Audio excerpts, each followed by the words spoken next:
India has had an incredible journey in the foreign policy realm in the last 10 years. A large part of it is because of India's increasing standing as an economic powerhouse, as a strategically important player, particularly in the Indo-Pacific. But there is also a moral, spiritual, civilizational argument as to why Bharat matters. That Bharat is a civilizational state, that for thousands of years it was the premier nation amongst the great civilizations of the world.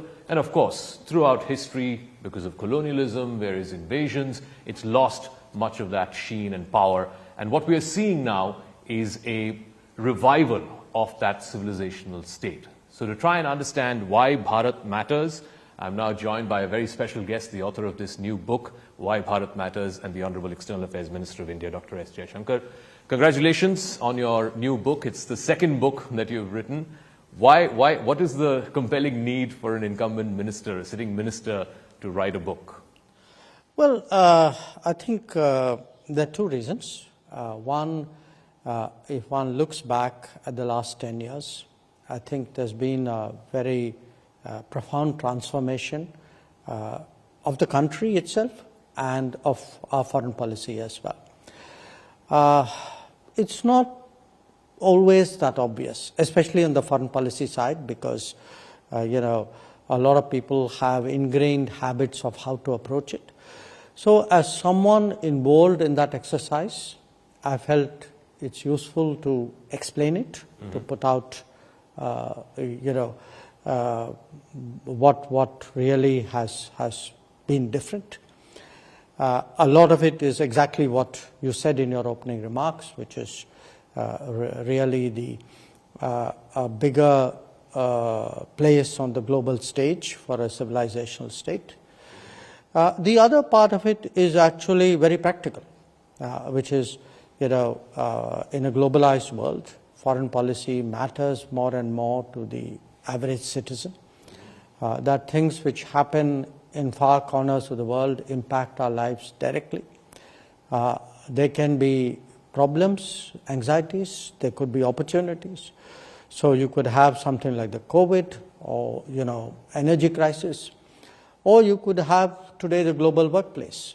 So, when people go out, what kind of backup do they get from their country?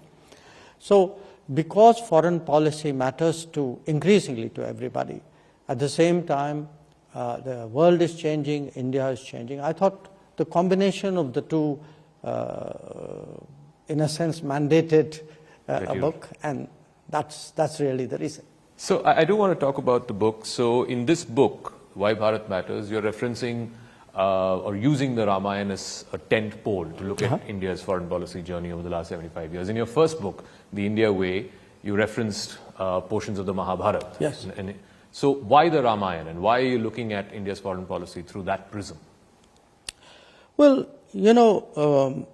if the purpose of a book is to communicate, and particularly because in this particular case, I'm trying to communicate to not necessarily specialists or academics or foreign policy people, but a world beyond that look, foreign policy matters, don't switch off when it appears on your radar. Then you need to communicate something to which people will easily relate.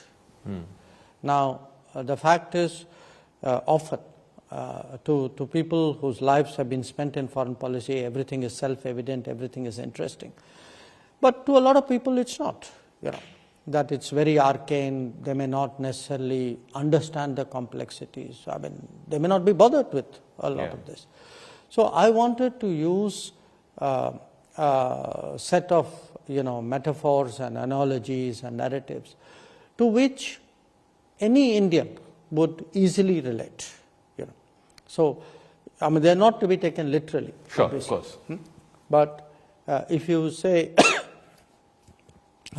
if you look today at the world and say, well, sometimes you can have a major power which is very, which is overconfident. You have the example of Ravan, who feels he's invulnerable except he has chinks in his armor.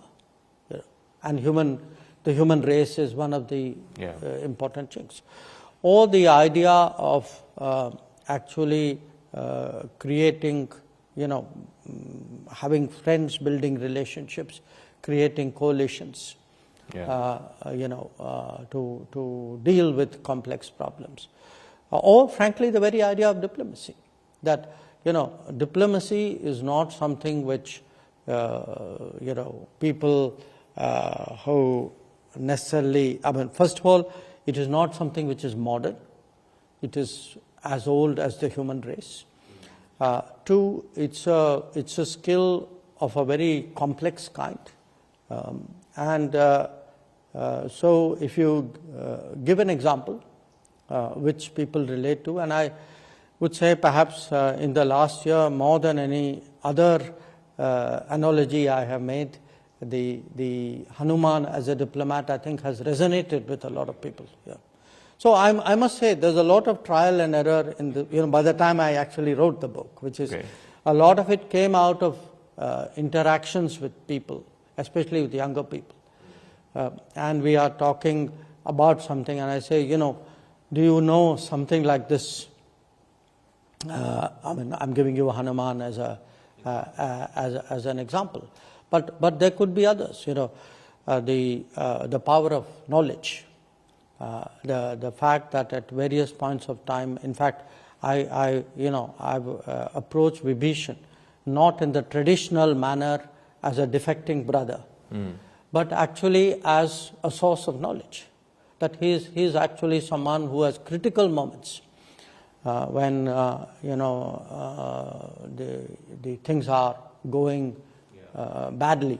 He's actually able to come up with exactly the right inputs. So one of the analogies, again, it's not a literal analogy, but you've used in the book, is about the 4 sons of Dashrath and how you're comparing that to the Quad countries. So what does that, I'm again looking at the sort of philosophical reasoning that here are 4 countries whose interests may not all the time align, but in critical areas align, and therefore they bring themselves together for what is a larger objective. Well, I put it again here. This one is very definitely not to be taken literally. Sure. And I made my point here was to illustrate a certain comfort of shared traditions, of shared values, of shared systems to some degree, and. The point is, today, as we become bigger and we count more in the calculations of others, our interests are greater, and we too need more partners. Then I think diplomatically we face a very different situation, which is who do you work with on which issue, and you can't get. We are not one of those allied countries who have tied our fortunes to other people. So we have to constantly make that judgment. So depending on the situation, depending on the issue, depending, frankly, on the interests of others, and naturally of ourselves. So I make that reference to purely as a comfort level factor. In fact, I make another reference, which is that there are countries, in this particular case, I have mentioned how Ravan sends a sorcerer to break up Lord Ram's alliance, that he tries to sow divisions. So this is part of international relations as well, Avid. So I do want to ask you, because we are here, there's a momentous occasion happening very soon. The Ram Mandir in Ayodhya is going to get inaugurated. What I referenced in the introduction about Bharat and a civilizational state reclaiming its lost glory. Explain this moment, the inauguration of the Ram Mandir, the Pran Pratishtha, what this means for Bharat as a civilizational state. Explain it like you would to a foreigner, let's say. Well, a lot of people outside our country are following it as well. Yeah. Because to me, in many ways, this is a hugely important moment. It is a moment when we are actually expressing our self-confidence, that we are no longer defensive about what we are, where we came from, what are our traditions and beliefs. Because somewhere, this is a debate in itself. What happened with us, we are not unique, it has happened with some other countries as well. People took the quest for progress and modernity as also a rejection of our own traditions and heritage. You know, some other countries have had them. So particularly in Asia, we've had countries with this situation. Even I mean, it's interesting on a matter of faith. I mean, you know, I studied political science. So among things we did for a degree was actually you went through the debates in the Constituent Assembly and you know what did you could say like the founding fathers and such. So as a very pluralistic country, pluralistic in every sense, it is natural, it is right that people agreed that there would be equal respect for of all faiths or all traditions, or in a sense equal respect for the pluralistic character of our society. But equal respect then for reasons of politics, in a sense became a kind of defensiveness about one's own beliefs and faiths, you know. And I think over a period of time, the people of this country have reacted to it. Now, you asked me a very interesting question. How would you explain it to a foreigner? How do the foreigners view it? Look at it from a foreigner's point of view. If a country or a leadership or a nation or a society is itself constrained and hesitant to express its personality, why would you respect it? So that's why, to me, this is a very important moment of expressing, you know, what we are, where we came from. It is a positive expression. It's not a negative one. And I think much of the world will take it in that spirit. I do want to ask that. I mean, this is a political question. You said you're a student of political science, but the opposition is making this whole thing out to be like a political party's function or Mr. Modi's function, and therefore they're boycotting it. So what would you say to that? I think people, you and I both live in this country. You can see today the enthusiasm in this country. And I don't think that enthusiasm is necessarily just political. I think people, all of us have people around us, who are not political people in that sense. You know, ask the people with whom you have a daily rub in your lives.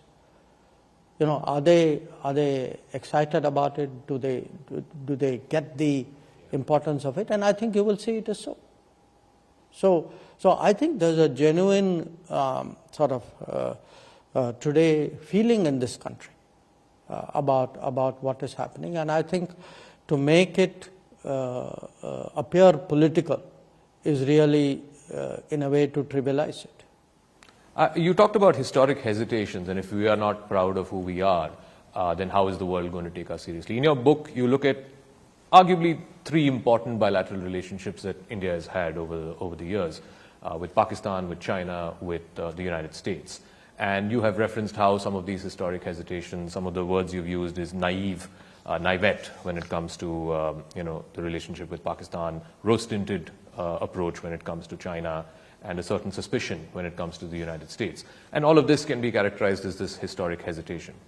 If our foreign policy were more true to who we were and who we are, how would those decisions have been different? And what would you say to the fact that you can say this now 75 years later with the benefit of hindsight, but maybe at that time those were the best informed decisions? You know, I have struggled with exactly that point for many years.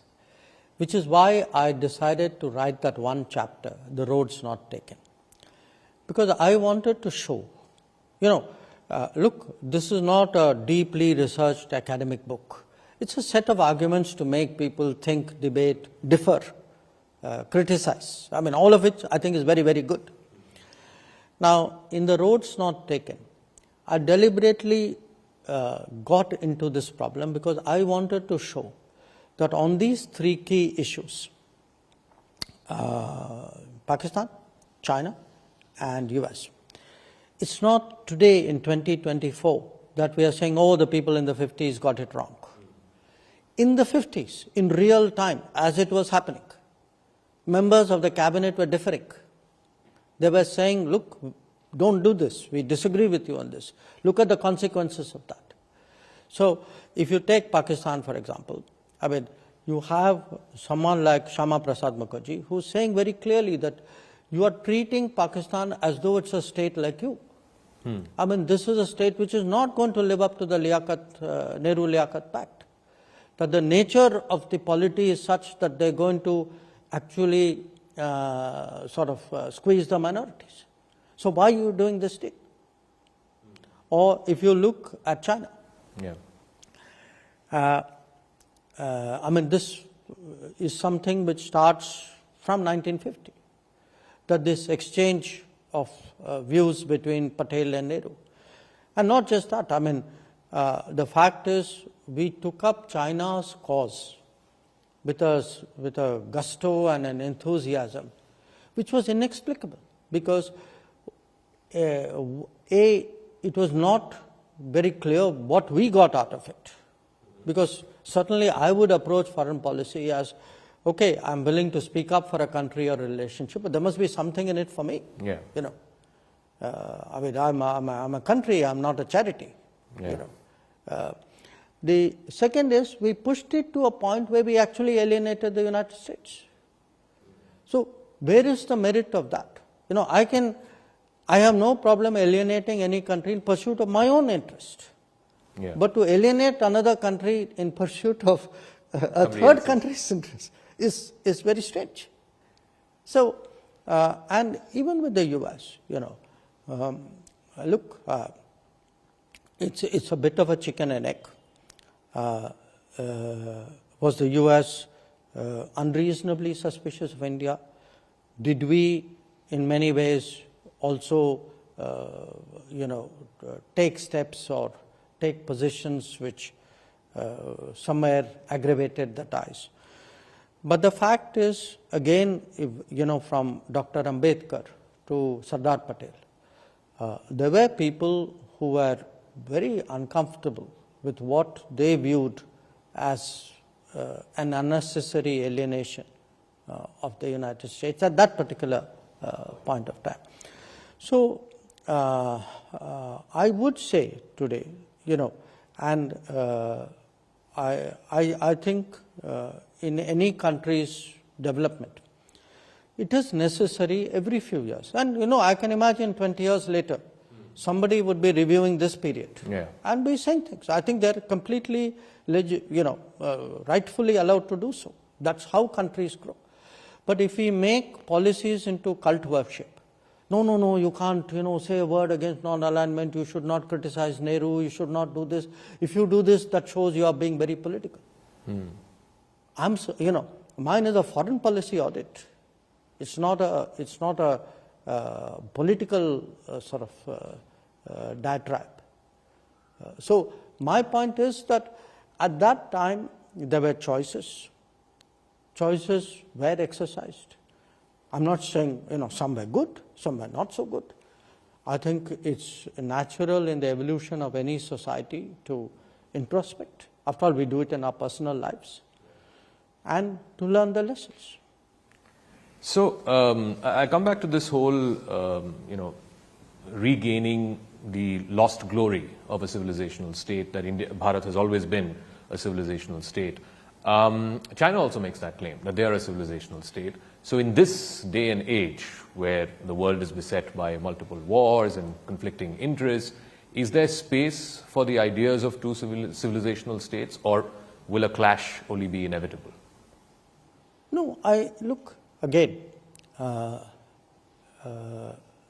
fact is, the world was composed of multiple civilizations. Yeah. Then you had a period of distortion where one civilization accumulated so much power that it was able to wipe out many others and subjugate a whole lot, and this was the European Western civilization. So the idea that there should be multiple civilizations is not an anomaly. It is the natural state of affairs. Let us say, had the Europeans not had that age of imperialism, today there would have been 9-10 civilizational states. Yeah. Many of them have eroded, some of them beyond recall in a way. So I don't think to have multiple influences and multiple centers and is a problem. I think it's a good thing. I think that's how you get a balancing in the world. That said, I think each one would bring to the world their own particular strong points.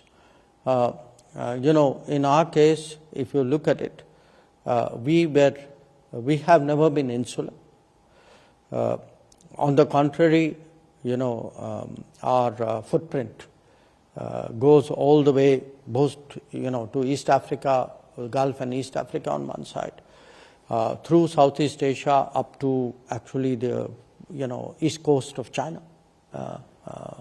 Even today in Fujian there are temples of Indian origin. In Vietnam, in central Vietnam, you see that, and right along the way. And we have always, in different ways, kind of contributed to the global mix. That's been our tradition.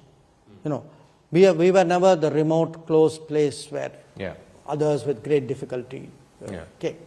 I think there's a fundamental openness about us, a fundamental plurality about us, which is a source of strength. So I would argue today that we speak about economic rebalancing, which is how the G20 in a way came about. We speak about political rebalancing, which is why we today envisage a multipolar world. I think one important one important aspect, and we are entering that era, is cultural rebalancing. That even today, if you look, the Western cultural dominance is still much greater, even though its economic and political dominance has eroded, relatively speaking. So I feel that era is upon us. It is important that we prepare ourselves for it. We place our case, our narratives, our values, heritage, in a sense, on the global stage. And this is, in a sense, you can say the new contestation. The new contestation. Can I press you a little bit on that? Because if you look at the history of great empires, the Roman Empire, the British Empire, American exceptionalism since the Second World War, there is the economic aspect, naturally because of economic power. There is the military aspect, and then, as you said, there is this cultural aspect. How and why do you believe that is perhaps not paid enough attention to, or in the hard power game, people tend to forget that this is just as important a component, and why India is different, and what it has to offer is different from whatever we have seen in the narratives in the past? I don't think people forget it. I think the smart people know it all the time. They just suppress it where other people are concerned. Look, what's the trick of the game? The trick of the game is to make myself look normal and you look an outlier. I won the game in the first move. So what has been happening? In the past, the West was supposed to be, modernity, progress. This is how we were all supposed to go. Now, when the nation state or the empires of the West started to decline, the game was reinvented. This time around, it was globalization. So now there's a global village. What's it? The world is flat. Now it's very interesting. When the world is flat, it's not like you listen to me. I'm supposed to listen to you. Yeah. You know. So you create now a kind of a global elite, which becomes, an arbiter. So I think this game of influence and shaping narratives and defining political correctness, according legitimacy, indulging in delegitimization, I think this is a very, very powerful part of how international relations is played. And in fact, I've devoted a large part of my book to that, which is, in a way, this is contest by other means. And it's very insidious, So half the time you don't even know this is happening, So when people start issuing reports of various kinds saying, you're really doing very badly. For example, press freedoms in India are so bad. By the way, I don't know if you know, they give Afghanistan a better rating than India. Yeah, I hope at least as a journalist you'll be wounded by that. Well, it certainly doesn't reflect the true realities. But when you say that this is a contest by other means, this is a contest that everybody plays, and it's open for us to play as well. Everybody, sorry, Zakka, for interrupting. Everybody doesn't play it because a lot of people are not aware of it. A lot of people don't have the ability to play it. I think playing this itself is getting into the big league, that you will stand your ground. It could be earlier on, I scold you and you kind of are very defensive. Yeah. Today, if I scold you, you will push back. Yes. That's different. Maybe a day will come when you will scold me. I don't know if I want to approach that from this prism, but you've recently come back from visits to Russia. You met with President Putin there. You've also more recently come back from a visit to Iran. Again, if you can explain to a layman who's watching this program, how do you, put your finger in all of these pies? On the one hand, you're being quoted by the West. We're strategic partners with the United States. And then you have, you had a visit to Iran, a very successful one, a very successful visit to Russia. And clearly, everybody knows the history between those countries and the West. So how does India position itself there? I think today, I had first started writing about it in my earlier book. But the reality is much more visible in advance now. It's very important for us to be able to deal positively, productively with all the major power centers of the world, and also to have the maximum goodwill. So if you ask me in a way, what's your approach to the world, in a way it's not so complex. It's like any person would do in a society which is have as many friends, have as many influential people who are with you, and that's what we are trying to do. Now, the world is competitive, international politics particularly so. So what happens is you come under pulls and pressures. Also, we have interests. Some countries are more responsive to it, some countries are less. Some would block our interests, some would advance our interests. So you are constantly playing this game of engaging multiple forces.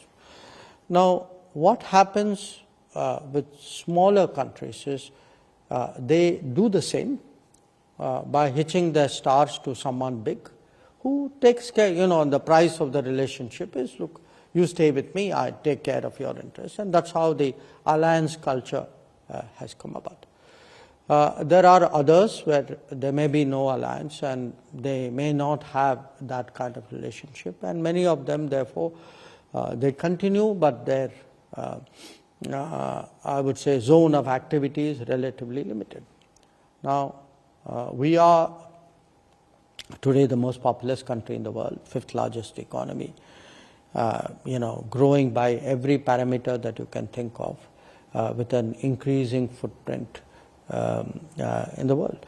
So we can't take a modest view of our interests. I mean, our interests are increasingly expansive.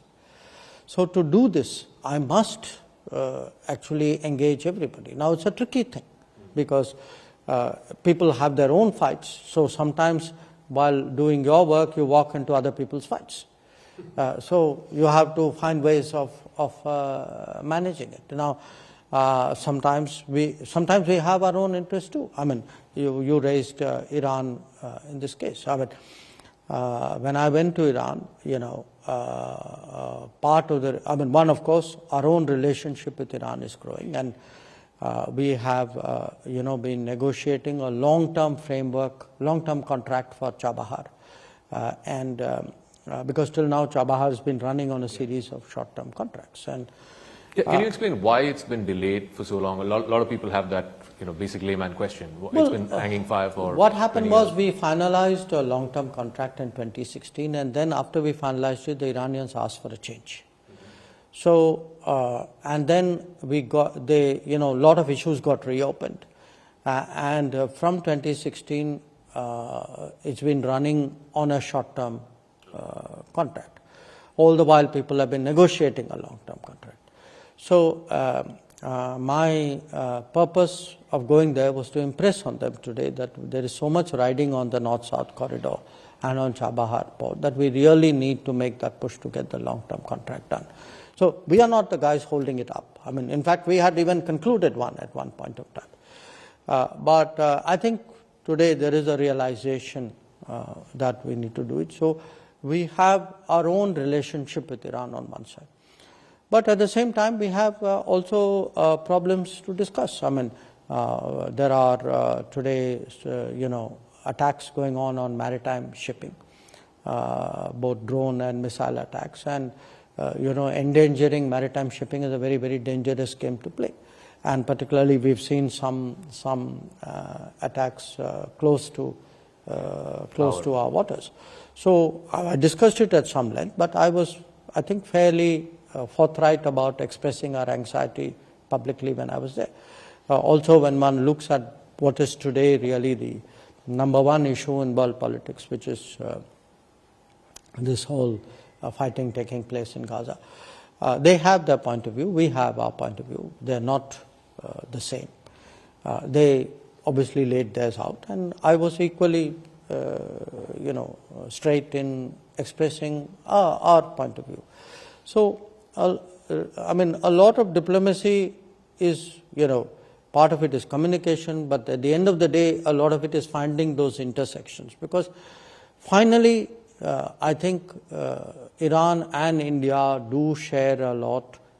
There we have a lot of common interests, and diplomacy is to, from a very amorphous sort of set of issues out there, you pick up the positive ones and kind of take that forward.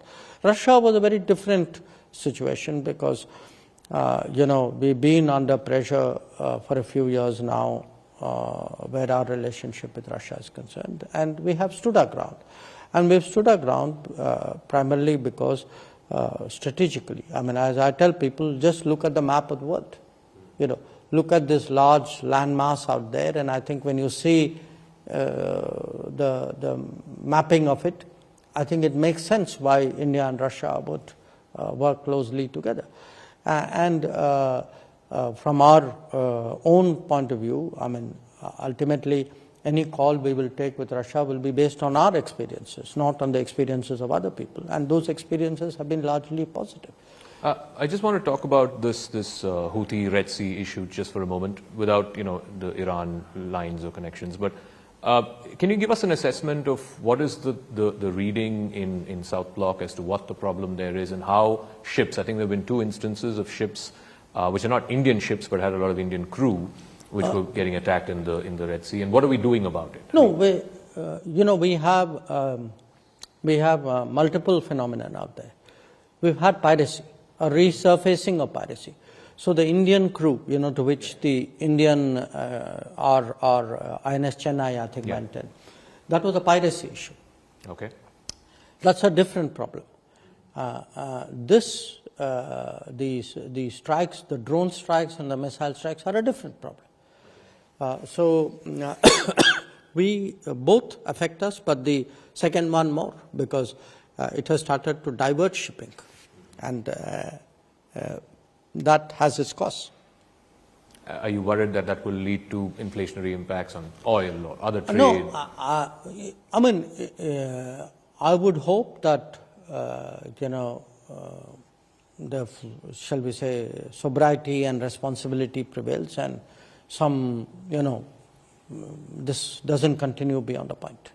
I want to take one of the things that you mentioned in one of your previous answers. I'm taking my cue from that about small powers hitching themselves with big powers.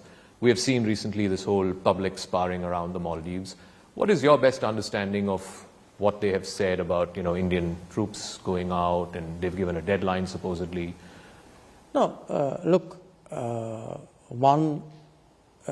every country has its politics, and when I'm now looking at it from an Indian perspective.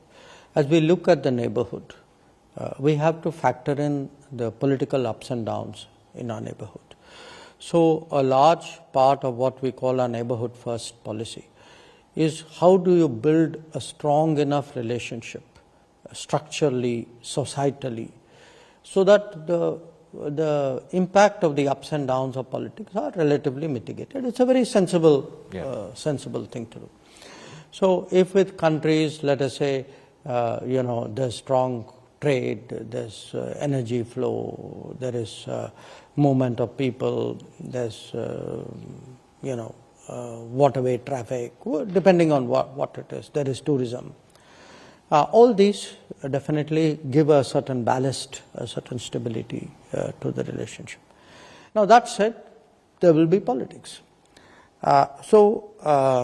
We have been in discussions with the Maldives government.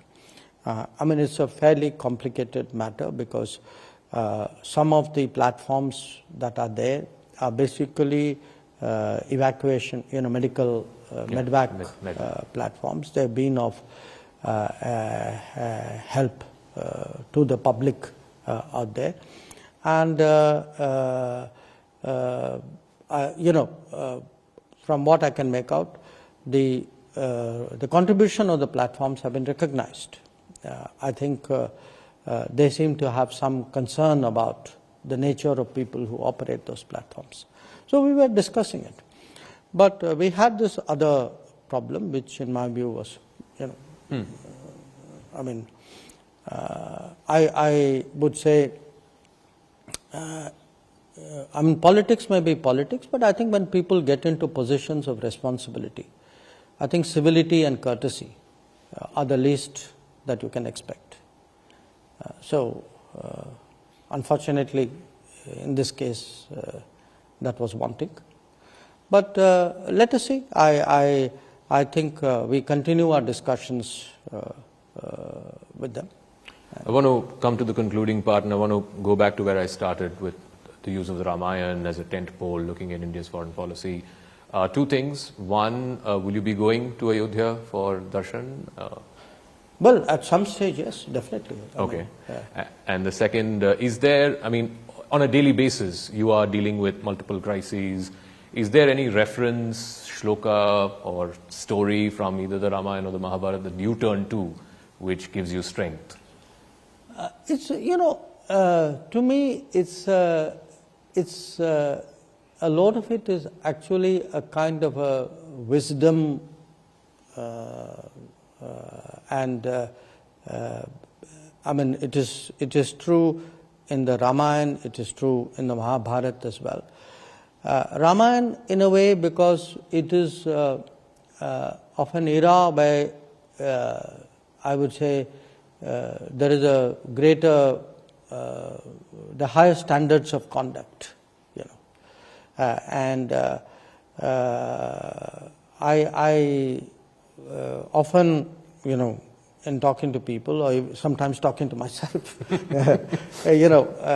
think about, as you say, the analogous situation. So a lot of what I put in the book are examples which to me flowed very naturally, because this is what I cite to other people. saying, and it's very interesting. But once I started putting it to print, I discovered I was not unique. Others have used it. The idea of a jatayu, for example, that someone willing to give up their life. I mean, you know the odds are against you, but you are willing to make a sacrifice for a larger cause. So, I would urge you to treat this in a sense like an intellectual construct. Okay. I have to play a round of rapid fire with you. You've always done that every time you've given me an interview. So, yeah, let's start. India or Bharat? Bharat. Bharat. That India, that is Bharat. India, that is Bharat. The India way or why Bharat matters? Well, obviously, which came later. Which came later? Yes. Why is that? Bharat matters. I feel, look, our own debates in this period have evolved. Okay. It's always that the second child has more love. In that sense. I'm a second child myself. Oh, you are? Okay. When I say the words God and cricket, I know you're a big fan of cricket. Who's the first person that comes to mind? In God or in cricket? in both, I suppose. No, cricket, you don't even want to get me started. Because, okay. It's very hard to pin down a name. It's very hard to pin down a name. It's very hard to pin down. Because my next question was cricket or squash, because I know you play squash, or at least used to play quite regularly. I still do. So cricket or squash? Well, for watching cricket, for playing squash. And the final one, I've asked you this before, I know what your answer is, but I'm still going to ask you, are you contesting the upcoming Lok Sabha election? I think you know my answer. I said that. You know my answer, which is a non-answer, and I think it will remain one. All right. Anyway, thank you very much, Dr. Jaishankar, for this fascinating book, Why Bharat Matters, and for laying out an intellectual argument as to why we should be bound to our foundational ideals, our cultural and historic ideals. So thank you very much for this conversation. Been a pleasure. Thank you.